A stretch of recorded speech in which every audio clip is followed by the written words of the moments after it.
വേദ books പ്രസിദ്ധീകരിക്കുന്ന 2 പുസ്തകങ്ങൾ പ്രകാശനം ചെയ്തു. ഡോക്ടർ കെ പരമേശ്വരൻ രചിച്ച പുസ്തകങ്ങളുടെ പ്രകാശനം ഡോക്ടർ ശ്രീശൈലം ഉണ്ണികൃഷ്ണൻ നിർവഹിച്ചു. കൊല്ലം എറണാകുളം റെയിൽവേയുടെ കഥ, കേരളത്തിന്റെ ഭാഗ്യരേഖ, മധുര മനോജ്ഞം, മോഹനം, ഈ ജീവിതം എന്നീ പുസ്തകങ്ങളാണ് പ്രകാശനം ചെയ്തത്.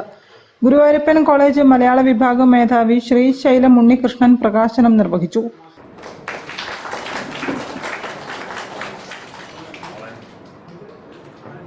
ഞാൻ വിശ്വസിക്കുന്ന ഒരു ആശയത്തിന്റെ ഭാഗമായിട്ടുള്ള ഒരാളല്ല മുൻ മുഖ്യമന്ത്രിയായ യശശരീരനായ ഉമ്മൻചാണ്ടി. പക്ഷെ നമ്മൾ ആലോചിക്കണം, അദ്ദേഹത്തിന്റെ മരണം കഴിഞ്ഞിട്ട് 2 വർഷമായി കഴിഞ്ഞ ദിവസം. പക്ഷെ ഇപ്പോഴും അദ്ദേഹത്തെ പോലെ ആളുകളോട് അടുത്ത് ഇടപഴകുന്ന, അവരുടെ പ്രയാസങ്ങളിൽ അവരുടെ കൂടെ നിൽക്കുന്ന, അവരെ തുണയ്ക്കുന്ന രാഷ്ട്രീയക്കാർ വളരെ വളരെ അപൂർവമായിക്കൊണ്ടിരിക്കുക. അത്തരം ജീവിതങ്ങൾ ചുരുങ്ങിക്കൊണ്ടിരിക്കുന്ന ഒരു കാലത്ത് ഈ ലോകത്തെക്കുറിച്ച് വല്ലാത്ത ഒരു നിരാശയും അല്ലാത്ത ഒരു സങ്കടവും ഒക്കെ ഉണ്ടാകുന്ന ഒരു സന്ദർഭത്തിലാണ് ഇത്രയും ശുഭാപ്തി വിശ്വാസം പ്രസരിപ്പിക്കുന്ന 2 പുസ്തകങ്ങൾ പ്രകാശിപ്പിക്കുവാൻ അവസരം കിട്ടുന്നു.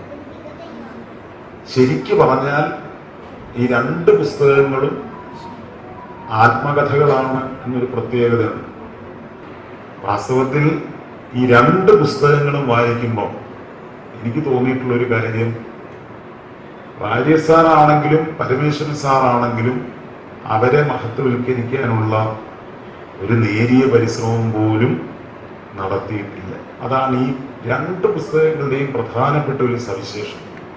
ചടങ്ങിൽ ആകാശവാണി മുൻ ഡയറക്ടർ KM നരേന്ദ്രൻ അധ്യക്ഷനായിരുന്നു. മുതിർന്ന മാധ്യമ പ്രവർത്തകൻ കാവാലം ശശികുമാർ, ഗ്രന്ഥകർത്താവ് ഡോക്ടർ കെ പരമേശ്വരൻ, ഷാബു പ്രസാദ് തുടങ്ങിയവരും സംസാരിച്ചു.